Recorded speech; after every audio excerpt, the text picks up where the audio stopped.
I live inside my own world of make-believe. Welcome, fellow Fusionaires. Koa'Ki here, and today I'm going to be going over some of the new cards in the new box. I've separated them into certain sections. I'm going to go over probably about 3 and then 2 other sections slightly. So basically, we got a few archetypes announced. It's only been 2 weeks since the last box, so it's a little bit weird we got this early. But we have it in the leaks. So basically, we have Simorgh, Weather Painters, Ruin and Demise. Koa'Ki Mirror got support for hire.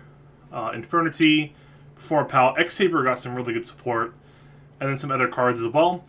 I'm going to be going with the first 5, Simorgh, Weather Painter, Ruin Demise, Koa'Ki, and For Hire today. Then tomorrow I'm going to go over the rest of them. I want to have more time to go over the decks completely, because there's a lot of good stuff there. Like, X-Saber's got a negation to summoning, so they're actually really scary, because they already had some really good cards before that. They just have a lot of, not the best synergies. Okay, so basically, first we got Simorgh. Simorgh is a wind archetype with big birds that do things. So basically, Simorgh has 4 monsters. Yeah, it has 4 monsters to normal summon. There's a fourth bird. I didn't like it, so I didn't put it in because it didn't do enough. Because Simorgh, Bird of Bringing, basically when you normal summon it, you add a Simorgh card from your deck to your hand, so you search out any of your entire strategy. Very fantastic. You have to run 3. And all your Simorghs, your smaller ones, have the effect where if your opponent, if it's in the graveyard, and your opponent controls no cards in their spell and trap zones, you can special summon this card from your hand, from your graveyard in defense position, but banish it when it leaves the field. Also, you are locked into Winged Beast monsters, so you cannot summon anything else. So you have to really make your deck around Winged Beast specifically. So it has some synergy with Harpies, and there's some other cards I brought out here that are pretty good with it. So basically, Simorgh lets you, you just add any piece to hand when you normal summon it. Your Simorgh Bird of Beginning has the same effect to summon from the graveyard if your opponent controls no back row. When you normal summon this card, during your main phase, you can normal summon an additional normal summon for a Simorgh monster. So that has very good synergy with the deck because you have big monsters you can tribute summon for, which works really well. Then we have, besides that, Simorgh Bird of Calamity. If this card is normal summoned, you can send 1 Simorgh card from your deck to your graveyard. That is very important because you want your Simorgh of Darkness in the graveyard to get its effect off. It also has the other effect where you can summon it from the graveyard if your opponent controls no back row and it banishes when it leaves the field. So this is a really good base strategy. Everything summons back to the field. You can get to the graveyard pretty easy with your Simorgh Onslaught, your Searcher. Onslaught basically has the effect where you can discard 1 Winged Beast monster. It doesn't have to be a Simorgh. Add 2 Simorgh monsters with different attributes from your deck to your hand. Now, the only attributes we have in the game are Wind, which is everything, and then Dark. So you have to add Darkness, and then 1 other Simorgh card. You really want to run more of these. I'm confused about the second ability, because you can banish this card from your graveyard if you're a 1 Winged Beast type monster, or 1 Winged Beast monster in your hand, and if you do, reduce the levels of that monster in your hand with that name by 1 for the rest of the turn. Even after this card, even after they are summoned. I'm confused by that because you only use once per turn, so you can't banish multiple. But all your Simorghs are level 8 that we have so far, so it may not work for what we have. And then a lot of the Winged Beasts are level 6, so it's very confusing the second effect for it. But you have it. You can lower your level if you need to play around with that. Maybe if you want to add in tuners, because you can add in Cock-a-doodle-doo. You can work with that, but generally, you're just going to use the first effect for searching your Simorgh pieces and getting one of your small guys or your Darkness in the grave. Simorgh of Darkness, basically, this card is a Wind and Dark attribute at the same time while in the field, and you can only use each effect once per turn for it. Basically, you can tribute summon. Let me see this. See, if you tribute summon a Dark or Wind monster, you can special summon this card from your graveyard. So if you summon any of your big monsters, or any of your, for example, Swift Birdman Joe, because it's a Wind type, let's see. You can special summon this card from your graveyard if it was there when a monster was tribute summoned, or in the hand, even if not. When a Spell Trapper card is activated, quick effect, you contribute 1 Winged Beast monster to negate the activation. So basically, he gives you negation to back row, which is fantastic. That's what you want. You can get him out. You can easily get your small guys out as long as your opponent doesn't have back row. That's why I'm running Hatronade in my theoretical build. And so basically you get him out, you can negate back row by tributing your small ones, and you keep tributing off. You have the other Simorgh, which is already in the game, Simorgh Bird of Ancestry, where both players tribute summon win monsters with one less tribute than required. So if he's on the field, you have that effect. So you can summon out your another one of these or other win type monsters with pretty good ease. Let's see. Yeah, it's all in the field. So unfortunately, it doesn't work with darkness, but you can do it for more Bird of Ancestries. You can search it, so it's pretty consistent, and you can run other level, high level wing beasts as well. So everything requires one less tribute, and then if you tribute summon this card by tributing only win type monsters, you can return up to 2 cards your opponent controls to their owner's hand. So basically, we have an engine to get this thing out now, so you can bounce 2 cards. Everything you have is win type, so you're going to get the effect off with Bird of Ancestry. So basically, you can do some really fun strategies where you discard a Simorgh, summon it back, summon your Bird of Beginning, and then you contribute 2 for your Ancestry, which lets you just bounce 2 cards your opponent controls. So there's a lot of fun little things you can do, and if you have, for example, you found another way to get Simorgh of Darkness in the grave, you can also, or he's already in the grave before, you can get him summoned to the field with his own effect. So there's a lot of cool strategies you can do with that, plus you can get the other one back, Beginning now summons back to the field. So you have some Beginning, Ancestry, and Darkness, and you're able to negate by tributing one of your Wing Beast monsters and one of the back row. We're running. I put some theoretical cards you could use. You can make a Synchro deck with Cock-a-doodle-doo. It's a Wing Beast, so there's no restriction to it. It's a wind type, so you can still tribute it for your bigger things. It summons itself to the field.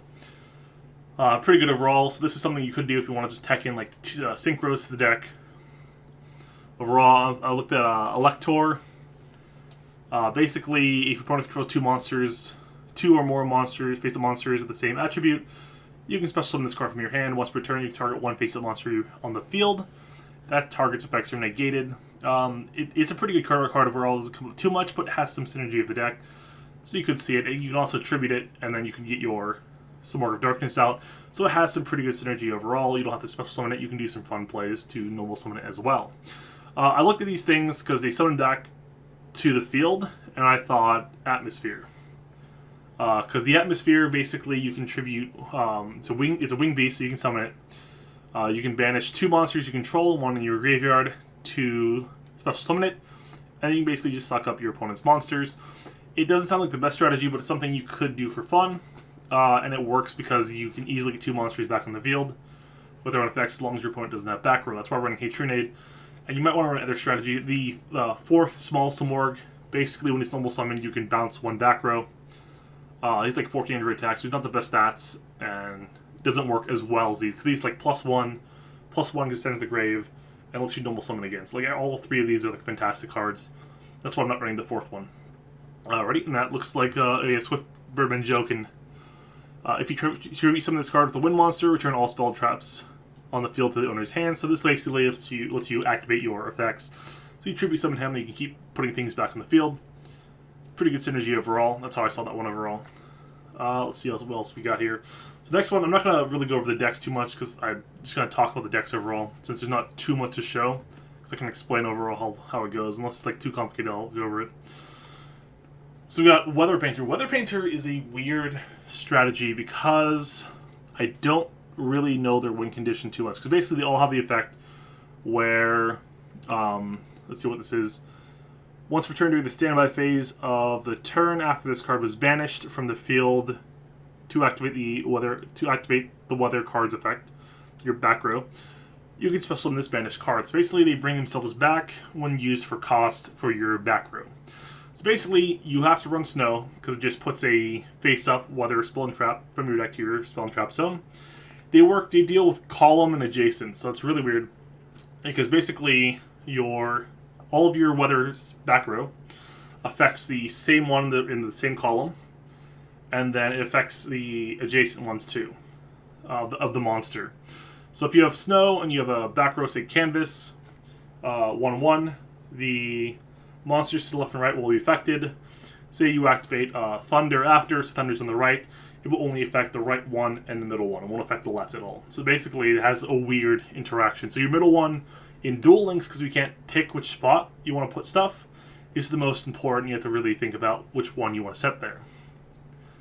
Kind of gives your opponent easy access to Cosmic Cyclone and what they want to hit. But all your cards are face up anyway. Besides that, we have Thunder. You can send one. This one puts one from deck face up in your spell and trap zone. Can use it once per turn. Then if it's banished for one of the effects, I'll go over those in a second. Thunder, basically, you can send a face up continuous spell trap card you control to the graveyard to place one's weather spell or trap from your deck face up in your spell and trap zone. So this cycles through it. So I found this really cool because this he's got 1700, which is the best stats for weather painters. Then he comes back during the standby phase after he's banished off for one of your effects. But the cool thing about him is you can send any of your weather spell and traps to get a different one with his effect, or you can send an already used on your field brick Fiendish Chain to the graveyard because it's a continuous spell or trap to get a weather spell or trap. So it has some synergy there. The whole deck works around that, so that's why we are running Fiendish Chain. Gives you some disruption, and it's pretty good overall. We really should have got this in this box. It's really weird we didn't get Fiendish. We don't have Fiendish Chain accessible except for the selection boxes. That's really terrible. And the other monsters kind of suck. Painter Cloud. If another weather monster you control is sent to the graveyard, you can target up to two spell and traps in your graveyard, place them in your spell and trap zone. That's not too bad, except for like your back row is probably going to be bricked anyway, because you don't lose them for their effects. Because basically all of your effects work where they banish your monster, or they can affect the ones adjacent to your monster zone. Very confusing. They banish the monster to get their effect off, and they can use it once per turn. So basically, you have Snowy Canvas. I should probably go with these first. Sun is terrible. He just has 1600 attack. Rain is terrible. Sun can like send a continuous spell trap from you control the graveyard to special summon itself in defense position, and then if you do, you can place a weather spell trap from your hand face up. So like you basically use 2 cards in your hand to get 2 cards on the field. So it's like not actually use 3 cards to get to banish one of your face up spell and traps. So Sun is just stats. It's really weird. Let's see here. You got Painter, Rain. Once per turn during your standby phase. Let's see this card. If this card is special summoned, you can place one weather card spell trap card from your hand face up. It does hand not deck for being special summon, not normal summon, so it's really hard to get that effect off. So and it's 1200 attack. It's not like 1900 attack, and like maybe you could justify it. But okay, so basically I'm gonna go over some of the effects. The main 2 important ones I think are Canvas and Thundery Canvas, Thundery and Snowy. Snowy basically has the effect where one of your monsters in the same column or adjacent to the column that it's referred to. So in that T pose, or if you're on the side in the T where the space would be, but there's not a space. It's really weird. Basically, you can banish this card. The effect monster in the main monster zone of this card's column and its adjacent columns gain this effect. So your monster gains this effect that you can use. You can banish this card, which is the monster. Quick effect. Add 1 weather card from your deck to your hand. Also, you cannot add cards from your deck to your hand for the rest of the turn except by drawing them. So basically, it's a searcher. So it's good overall. You can easily search something, and then you can, by tributing one, you can replace it with Thunder. So there's like it's a good, just a search card overall. It's really good. Everything comes back by the effect, so it's really good. You need Snowy Canvas. Not too sure on the win condition overall. But we have Thundery Canvas. This one's pretty good. Relative. Let's see. Has the same effect, or your monster gains the effect in the adjacent columns, the T-pose. At the start of the damage step, if this card battles an opponent's monster, you can banish this card, return that opponent's monster to the hand. So once per turn, you can banish your guy to bounce something, and then you can do something on your turn maybe. So you get your guy back in standby phase, and it's continuous. So that's the most disruption I think the deck has with what we have. So you need to run 3, because it's just too good. Besides that, we have Aura Canvas, where if your opponent tries to add exactly one card from their deck, add exactly one card from anywhere to their hand, you can banish banish the monster, and then you banish the added card. But if you do, that player draws a card. So basically, it's like Bride. It's like the Dark Bride, except they just banish their cards. So if they're like a banished deck, you're in trouble. Let's see. Then we have Cloudy Canvas, where it you can banish the monster with the effect. You can target one face-up monster in the field, except during the damage step. Quick effect, half its attack for the rest of the turn, but it can attack directly this turn. So it's like some disruption. The deck's really weird in how it plays. Like how I see this is, if you were in the TCG, you'd want like 5 back row Weathery spell and trap. So I think with Duel Links, it's not the best strategy. But it has some things it can do. Sunny Cabins basically just lets you like banish this card, target one monster you control, tribute it, and then summon one from your graveyard, from your hand or graveyard with a different name, basically. So it's just weird. So those two I don't think are really good. But that's the deck overall. I don't really want to go over it because it's like annoying for not much gain. My C-Sal, I don't think I'm missing any sight on it, but I don't know. I need to look more into the other cards and see if we're missing something important to the strategy. I'll go to the next one. Let's see. We got Ruin Demise. So, Ruin and Demise are fantastic, but they're old school ritual. And by that, I mean they get out and then they have trouble staying afloat. So basically, what we have is Ruin, who basically Ruin and Demise are 2 big boss monsters that can be ritual summoned off of End of the World. End of the World basically just lets you summon either Ruin or Demise, tributing monsters from your hand or field with levels that exactly equal the level of the ritual monster you ritual summon. So it has to be exact. That is important. So besides that, we have... So basically, Demise can pay 2,000 life points, so half your life points, and destroy all other cards in the field. Fantastic ability. Very costly, unfortunately, in Duel Links. So you would want to run more life points, but you really can't because you need to run skills that help you more. But Demise is really good to get out, and with other cards, it synergizes pretty well. So basically, when you have Ruin, Ruin's not as good, but has OTK potential. Basically, you can ritual summon this card with the End of the World. When this attacking card destroys an opponent's monster by battle, you can activate this effect. This card can make a second attack in a row. So Ruin can attack twice. Not as fantastic, but it's something you can summon. You don't really have to run Ruin, but Demise is kind of better. Then we have the other ones.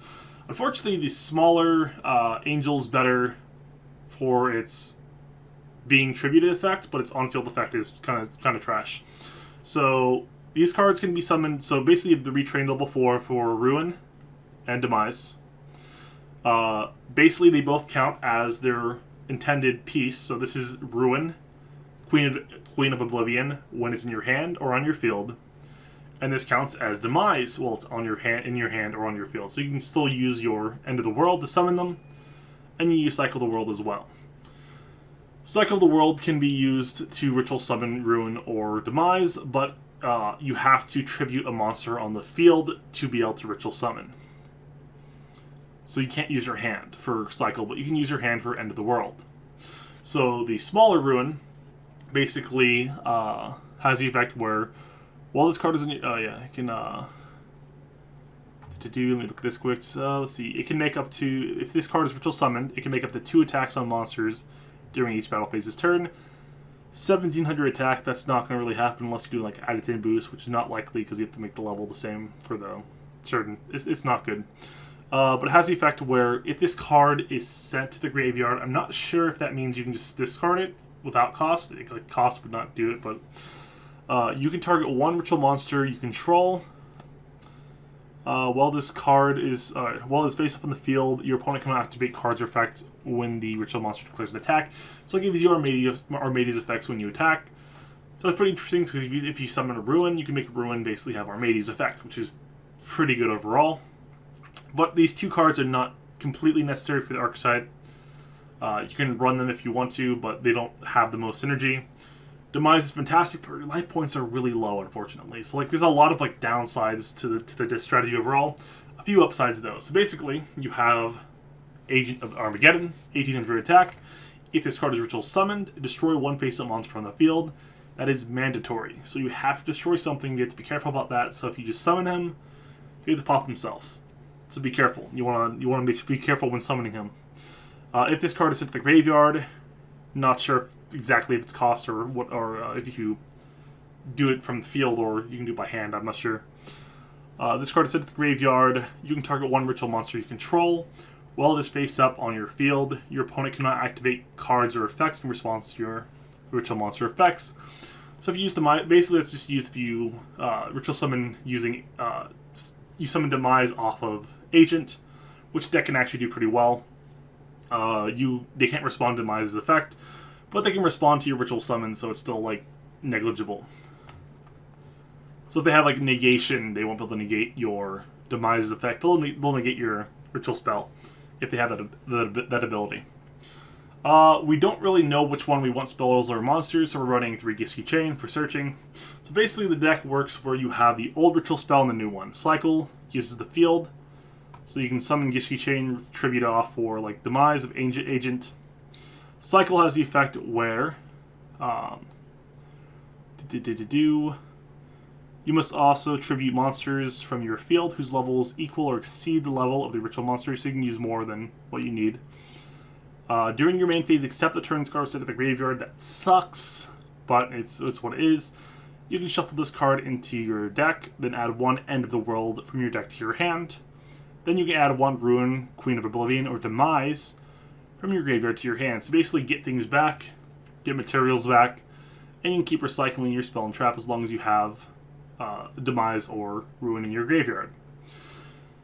And then, yeah, so you add End of the World. So you need this in your deck. Yeah, you need End of the World in the deck. You put Cycle back in your deck, and then you add a Demise or Ruin from your graveyard to your hand. Unfortunately, the small ones do not count as the big ones in the graveyard, so you have to keep that in mind when using the effects.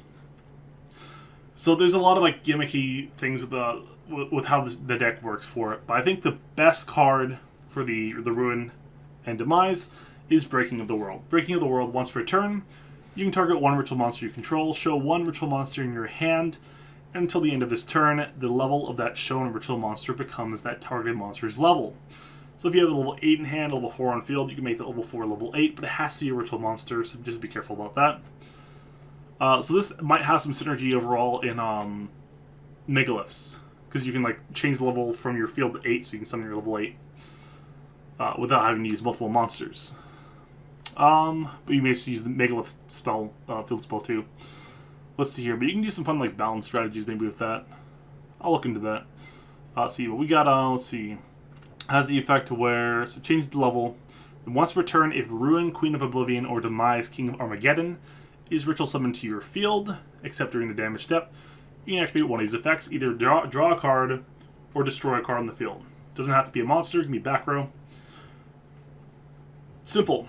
You summon either one of those, pop a card, or draw a card. Simple, easy, fantastic support. You don't want to say more than one of these, but I see this like Demise may end up being more with Megaliths, because you can run Demise, ritual summon off the one that level 4 on the field. You might see some synergy around that. You can run Balance with like Breaking of the World and their ritual and their field spell, the Megalith field spell. Then run traps to help you kind of like stall your opponent. There might be some play around that, but I don't think Ruin Demise is like top tier fantastic. I think Arch Infernities look like they'll be pretty high tier. Simorgh has some chance to be. X-Saber has some chance to be. I need to look at the other card. I haven't looked too much into Perform Pals. There's a lot of Perform Pal cards. I'll make that video for tomorrow though. And I'm going to go over 2 more archetypes. We didn't get any support for it, but Koa'Ki Miru. We got 2 monsters. We got Bergzak. It's a warrior who you can reveal a warrior in your hand, keep it alive, or send a core to the graveyard. Then if this card destroys an opponent's monster by battle, it can attack once again in a row. Might be a one-up in Koa'Ki strategies, because you can summon it off your 1900 guy. So yeah, both of them you can deal a little bit of damage.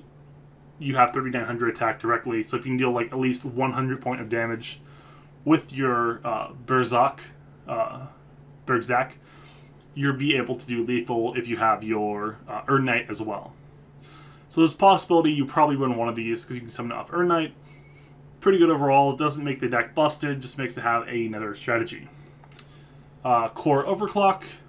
All face of Koa'Ki mirrors you control give 500 attack. Pretty nice boost overall. Once per turn, you can, during your main phase, you can discard one Iron Core of Koa'Ki mirror to have all face-up Koa'Ki mirror monsters you control gain 1,000 attack until the end phase. It's search. I think it's search. No, it's not searchable. Does it have Koa'Ki mirror in the name? That's bad. It has some play ability to it, but like Koa'Kis are so resource dependent on what they need in their hand that I don't think this will see play. It's not a Koa'Ki card, so you can't discard it for your big dragon thing, your Maximus. So I don't think that will be played. I think the biggest buff Koa'Ki's got is like you can play one of this, your Bergzak, and then possibly go for lethal with attacking over something with 1,900 or less attack. You can go for lethal using this and your Knight. But that's as far as I see Koa'Ki's going for that. Let's see. Last one I'm going to go over for tonight, or today. It's going to be morning when you see this. Is Koa'Ki Miru. No, for hire. My bad, for hire. I said that thing, but. So you got 3 new for hire cards. For hire's got new support. Not completely off the ban list. We didn't get. For hires have a boss monster that can negate monster effects. A little too strong for the game, but would be really good. Dinah coming back to at least 2 might be okay soon, or 3, or I don't know. For hires kind of need more strength, but basically we have a few cards that do some things, but not a lot. They have different names, so you can do some strategies. But so basically we have Philo, who has the effect where same effect as the other for hires. All 3 of yours do, where you can special summon a for hire from your hand, and if this card is on the field, when you special summon a for hire, you gain this effect. You use this effect. You can target one if you summon another for hire while this card's on the field. You can target one for hire monster in your graveyard, special summon it in defense position, but place it on the bottom of the deck if this leaves the field. If it leaves the field. You can use the effect once per turn, so you can use this to get back your Wiz or your Dinah, and if they die again after that point, you can shuffle them back, which is not the worst because you can search them off your beat for hire. So I think you'll run at least 1 Philo. It's pretty good overall.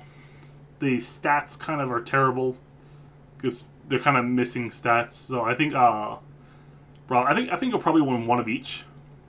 At least just because they're searchable. They're different names. You can summon them. They can summon other things. I think you'll run 1 Philo. I think you'll run 1 Bravo and 1 Helmer. So basically, Bravo has the effect where it's 1,900 attack. That is the biggest for hire we have. Like, Wiz is 1,600 attack, and your Dinah is 2,500. We only have 1 Dinah you can run. So this is now your biggest for hire, which has the effect where if you summon a for hire monster while this card is on the field, or if you special summon a for hire while this card's in the field, you can have all monsters for hire currently on the field gain 500 attack and defense until the end of this turn. You can only use each effect of Bravo for hire once per turn. So that is fantastic. You can boost everything up. This guy becomes 2,400. Your Dinah would become 3,000. It's a nice card. It basically gives you that beatdown boost. You might run 1, might run 2. But the problem for hires has always been the same, which it's the same problem they have in the TCG, which is if you lose, if something happens to your first normal summon, you can't summon anything else. That's the biggest problem for hires. But this card's fantastic with stats. Philo gives you some special, because the biggest problem with getting things back from grave is you have to use your strategist, which adds them back to hand. If you lose your field, don't have anything to summon, your new thing added back to hand. It's a little bit slower, but still pretty good overall because you can get back other things. But Philo is pretty good for that. The last one we have, I'm going to go over tonight, is Helmer Helmsman for hire. Good stats for defense, 2,000 defense. So you during your main phase, you can special summon one monster for hire from your hand. If a monster for hire is special summoned to your field while you control this monster, you can discard one card for hire, draw one card. You can only use each effect once per turn. It lets you search into your deck. I think are 1/1. It has good stats. You can search it. It lets you get through extra copies of what you have. You can discard Wiz, summon Wiz back with Philo. So there's some like synergy with it. Like none of these cards are like, oh, you're gonna run 3. It's gonna break the deck. Bravo seems to be fantastic because we were lacking really strong for hire monsters. Philo can get things back.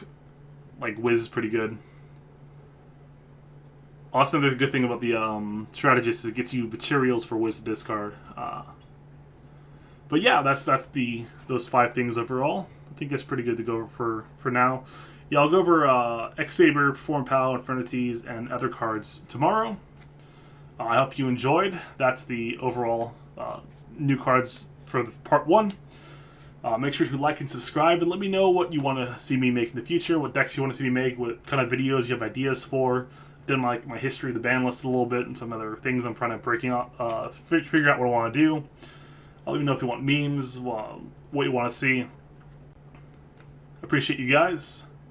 Keep fusioning. Let's go Slash. Hush.